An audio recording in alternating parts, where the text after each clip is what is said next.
नमस्कार, battle of Bengal में आप सभी का स्वागत है। आपके साथ मैं हूं खुशबू।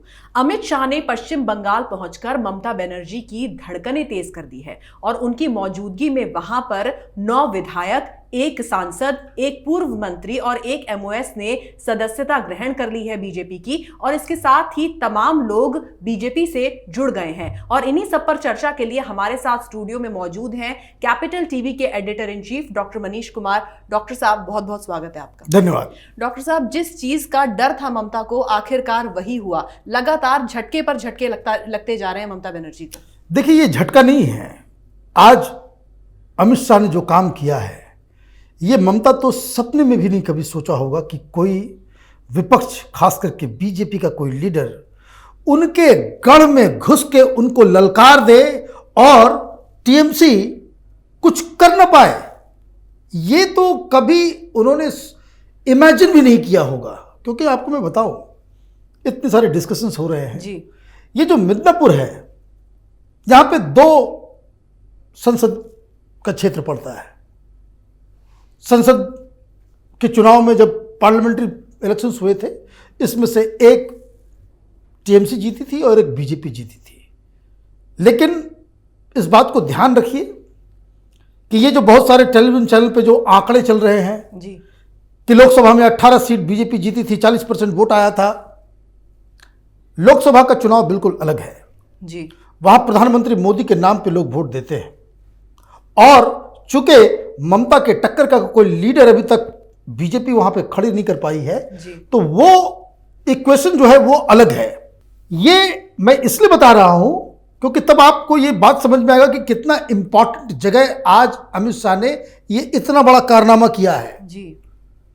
और उस मिदनापुर में ईस्ट और वेस्ट और जो आसपास का जो पूरा इलाका है, देयर आर 15 असेंबली सीट्स, और ये 15 असेंबली सीट में पिछली बार सारे के सारे सीट्स तृणमूल जीती थी जी, है ना।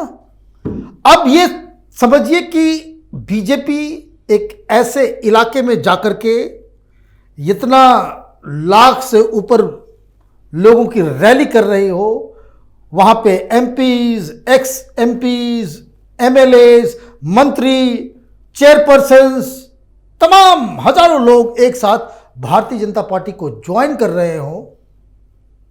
ये अमित शाह ने आज बंगाल के चुनाव का जो है ना दिशा और दशा, ये दोनों ही आज तय हो गया है। अब ममता बनर्जी की बारी है कि वो इस तरह के ऑन स्लॉट को, जिसको कह सकते हैं कि अगर युद्ध होता है तो कैसे ही एक पक्ष इतना हावी पड़ जाता है कि विपक्ष के अंदर जो है कत्लेआम मचा देता है, ये वैसी ही स्थिति पैदा हो गई है। टीएमसी के अंदर कत्लेआम मचा दिया है अमित शाह ने। अब ममता बनर्जी इसका जवाब कैसे देती है, ये आगे आने वाले दिन में वो तय होगा। ममता ने आज क्या खोया? ममता सिर्फ लीडर्स नहीं खो रही, अपने ग्राउंड वर्कर्स को नहीं खो रही जी। उसके एमएलए ही सिर्फ नहीं उनके हाथ से जा रहे हैं, वो माहौल चला गया बिल्कुल कि ममता बनर्जी एक छत्र राज करती है, वो सर्वमान्य सबसे बड़ी बंगाल की लीडर है।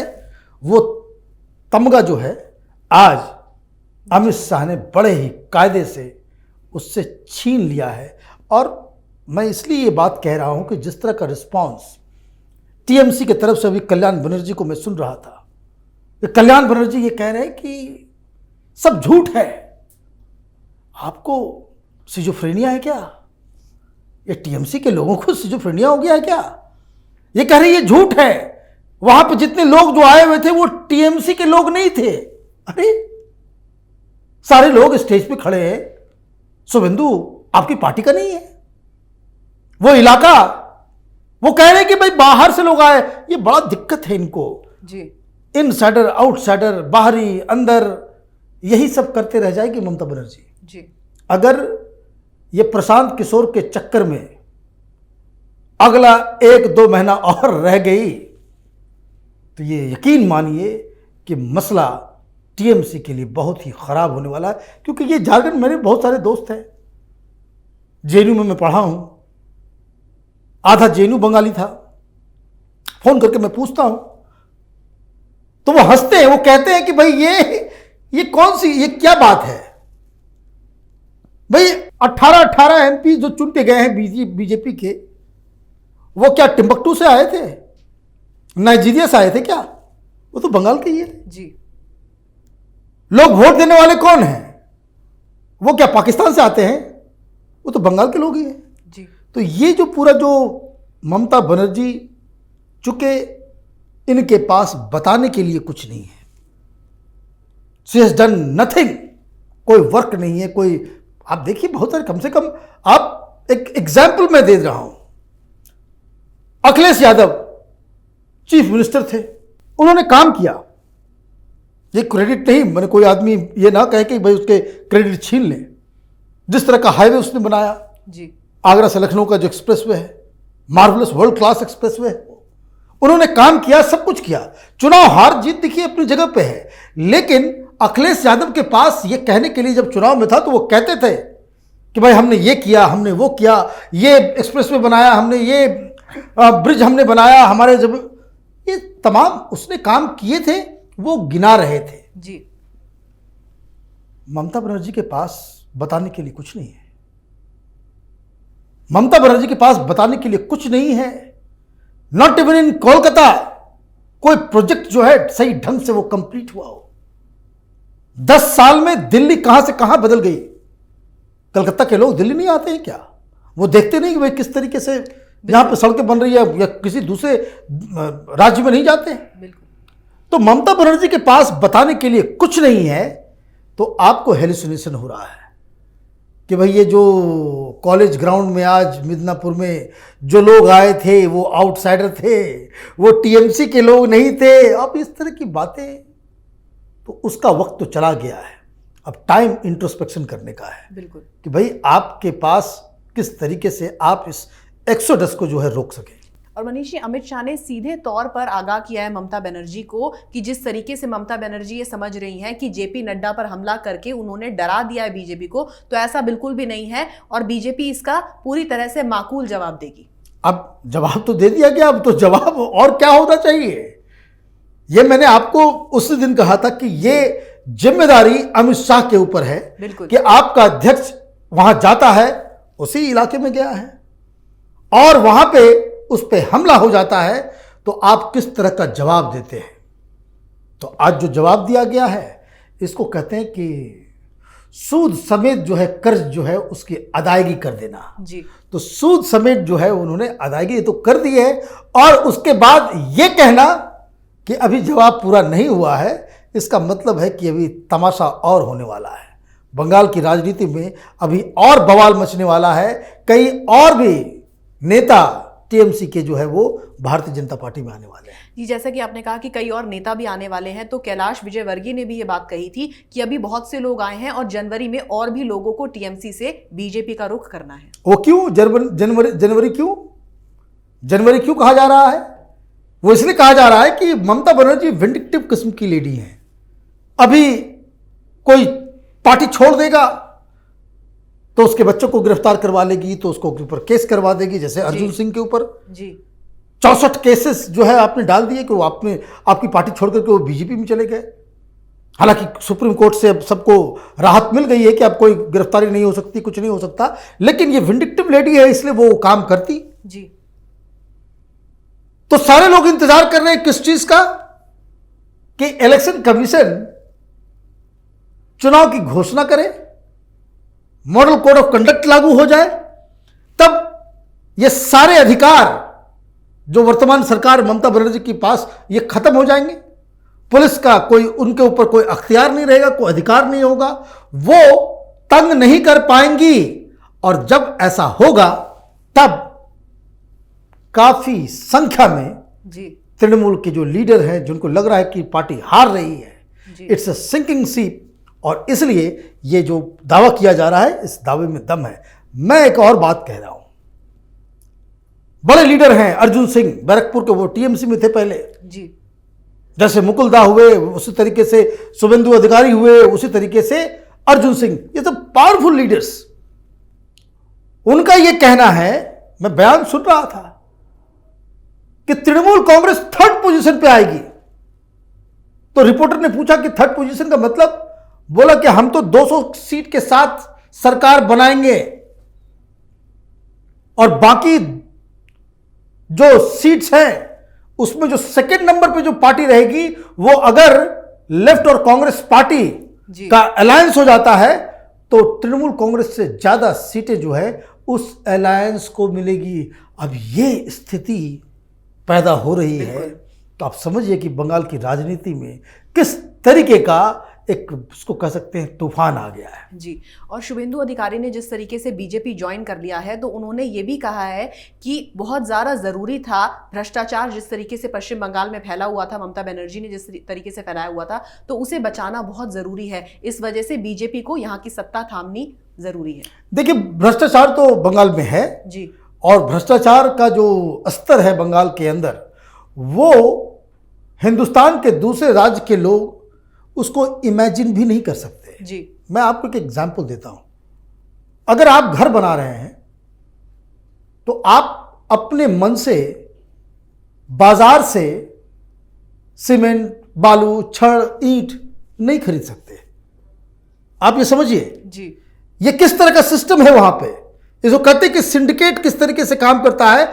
आप अपनी गाड़ी कमाई से मकान बनाना आपने शुरू किया, आप ऑफिस बना रहे हैं, आप अपनी कोई बिल्डिंग बना रहे हैं, पैसा आपका, सब कुछ आपका, लेकिन आप अपने मन के दुकान से आप न छड़ खरीद सकते, न सीमेंट खरीद सकते, ना आप बालू खरीद सकते, कुछ नहीं आप कर सकते अनटिल अनलेस ये तृणमूल के गुंडों के सामने आप जाकर के उनको पैसा देते नहीं, तब तक आप काम नहीं कर पाएंगे।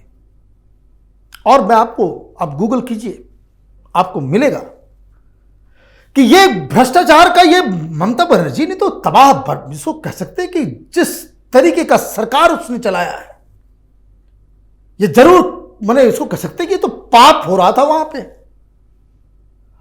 एक आप गूगल कीजिएगा, वो स्टोरी आपको मिल जाएगी कि हाईकोर्ट में एक थॉरोफेयर बन गया था, कुछ दीवार बनना था, लोग जो है उसी रास्ते से हाईकोर्ट के जमीन को क्रॉस करके वो गुजरते थे। तो चीफ जस्टिस जो वहां से कहें कि भाई उसमें दीवार बना दो, ये आम रास्ता नहीं है, लोग आते जाते हैं, इसको गुजरते हैं, तो वो बनने का काम हो जाएगा। 6 महीना बीत गया, फिर भी नहीं बन पा रहा है। तो चीफ जस्टिस ने पूछा कि भाई ये क्या चक्कर है, वो दीवार क्यों नहीं बन पा रही है। जी, तो जो कॉन्ट्रैक्टर था उसने कहा कि भाई वो टीएमसी के गुंडे पैसे मांग रहे हैं, ये हाईकोर्ट का काम है, हाईकोर्ट में दीवार पड़नी है, उसका कॉन्ट्रैक्टर जाकर के चीफ जस्टिस को बता रहा है कि सर हम तो नहीं कर पाएंगे क्योंकि वो तृणमूल के गुंडे जो है वो पैसे मांग रहे हैं। फिर इस पे चीफ जस्टिस को बयान देना पड़ा कि ये कौन सा सिस्टम चल रहा है यहां पे बंगाल के अंदर में कि हाईकोर्ट को भी अपने दीवार बनाने में उसको पैसे घूस देने पड़ेंगे, क्योंकि उन लोगों ने मना कर दिया था कि अपने हिसाब से तुम बालू नहीं खरीद सकते, तुम सीमेंट नहीं खरीद सकते, तुम छड़ नहीं खरीद सकते। तो ये स्तर है और ये हिंदुस्तान के किसी दूसरे राज्य में नहीं होता। ये ममता बनर्जी का असलियत है। ये साड़ी जितनी सफेद है उनकी, प्रशासन उतना ही काला है। जी, ये चप्पल पहन लेने से, जैसे हिंदुस्तान में एक और ईमानदार लोग हुए थे ना, मनमोहन सिंह, बिल्कुल बड़े ईमानदार प्रधानमंत्री, 10 साल उन्होंने भी रूल किया, प्रधानमंत्री रहे, प्रधानमंत्री के कुर्सी को कलंकित किया। सारे बड़े बड़े जो घोटाले हुए इस ईमानदार प्रधानमंत्री के नाक के नीचे। तो ऐसी ईमानदारी जो है आप अपने घर में रखिए, देश को नहीं चाहिए। बिल्कुल। तो यही बंगाल की जनता जो है इसका हिसाब किताब ले रही है। जी मनीष जी, एक चीज़ यहाँ पर समझ में नहीं आती है, जिस तरीके से बंगाल में जो टीएमसी का बिखराव हो रहा है उसमें जो तमाम मुद्दे जो हैं, तमाम वजह हैं, उनमें एक बहुत बड़ी वजह जो टीएमसी के नेताओं ने खुद बताई वो है पीके। लेकिन ये जानते हुए भी जिस तरीके से नाराज़गी जाहिर की तमाम टीएमसी नेताओं ने, ये जानने के बावजूद भी ममता बनर्जी ने सभी नेताओं को धीरे धीरे करके जाने दिया, लेकिन पीके को थामे रखा। ऐसा क्यों है? देखिए, जब विनाश मनुष्य पे छाता है तो पहले विवेक मर जाता है। ममता बनर्जी जो जिस तरीके से धृतराष्ट्र का विवेक मर गया था, जी, दुर्योधन के चक्कर में, तो अभिषेक बनर्जी के चक्कर में उनका भी विवेक खत्म हो गया है और वो बाकायदा उसको भगा भी नहीं सकती प्रशांत किशोर को। प्रशांत किशोर कोई पॉलिटिकल वर्कर तो नहीं है, वो एक कंपनी चलाता है आईपैक। वो पॉलिटिकल पार्टी से पैसे लेकर के उनके लिए स्ट्रेटजीज बनाता है जी। सर्वे करता है, इलेक्शन के स्लोगन्स बनाता है, वीडियो बनाता है और तमाम उसका जो पूरा उसको कहते हैं ठेका ले लेता है चुनाव जितवाने का जी। है ना। तो ये तो ठेकेदार है, करार हो गया है, प्रशांत किशोर पैसे लेकर के बैठ भी गया है। लेकिन मनीष जी, यहाँ पे तो ऐसा लग रहा है कि जो प्रशांत किशोर है उसने टीएमसी को खाली करवाने का ठेका ले लिया है। अब वो तो होगा ही, क्योंकि ये प्रशांत किशोर जो है ये दिल्ली में बैठे जो लेफ्ट लिबरल कबाल, ये जो बड़े बड़े पद्मश्री पाने वाले जो पत्रकार हैं उनकी उपज है। ये जितना पॉलिटिकल पार्टी से पैसे कमाता है, बहुत सारा पैसा जो है वो यहाँ के दिल्ली में बैठे हुए मीडिया के बड़े बड़े जर्नलिस्टों को बांटता है कि उनकी तारीफ में जो है आप आर्टिकल्स लिखो, और वो आर्टिकल लिखवाता है। और जब कभी जो कह सकते हैं under confident complex, inferiority complex से ग्रसित लीडर्स को जब लगता है कि भाई हमको कोई आउटसाइडर की मदद चाहिए जो आपकी इमेज जो है वो गांधी की तरह बना दे, जवाहरलाल नेहरू बना दे, है ना, तो आप इस तरह के मार्केटियर्स के ट्रैप में आप फंस जाते हैं जी। तो इसमें बहुत सारे लोग फंस चुके हैं। राहुल गांधी, ये शुरुआत हुआ था मोदी जी के कैंपेन से 2014 से, उसके बाद इसने मुंह खोल दिया कि भाई राज्यसभा भेज दो, मना कर दिया कि भाई कि तुमने पैसे लिए, काम किया, खत्म, अब अपने घर जाइए, आपका काम खत्म हो गया। लेकिन इसके बाद से इसने अपनी दुकान खोल दी, तो कभी राहुल गांधी के साथ, तो कभी प्रियंका गांधी के साथ, कभी तृणमूल कांग्रेस के साथ, कभी केजरीवाल के साथ, तो कभी शिवसेना के साथ। मालूम चल रहा है कि डीएमके के साथ भी उसकी कुछ सेटिंग हो रही है। तो ये तो वो उसका धंधा है। दिक्कत पॉलिटिकल पार्टी के अंदर की है। आपको अपने कार्यकर्ता, अपने लीडर्स, अपनी विचारधारा, अपने संगठन पे भरोसा है, या फिर आपको इस तरह के बंडलबाज मार्केटियर्स, मार्केटिंग करने वाले, इवेंट मैनेजर के ऊपर ज़्यादा भरोसा है। ये तो नेता को खुद तय करना पड़ता है। जी मनीष जी, बहुत बहुत शुक्रिया इस तमाम जानकारी के लिए। धन्यवाद। तो एक तरीके से ये कहा जा सकता है कि बंगाल की राजनीति में ममता बनर्जी जो है वो भीष्म पितामह बनी हुई हैं। वो सब कुछ देखकर भी अनदेखा कर रही हैं। एक तरफ जहां पूरे देश में ये कहा जाता है कि सोनिया गांधी राहुल गांधी के मुंह में देश को डुबोती जा रही हैं, उसी तरीके से ये कहना गलत नहीं होगा कि ममता बनर्जी अभिषेक बनर्जी के मुंह में सब कुछ डुबाती जा रही हैं। अगर आपको हमारा ये वीडियो पसंद आया तो इसे लाइक करें, शेयर करें और कैपिटल टीवी को सब्सक्राइब करें। नमस्कार।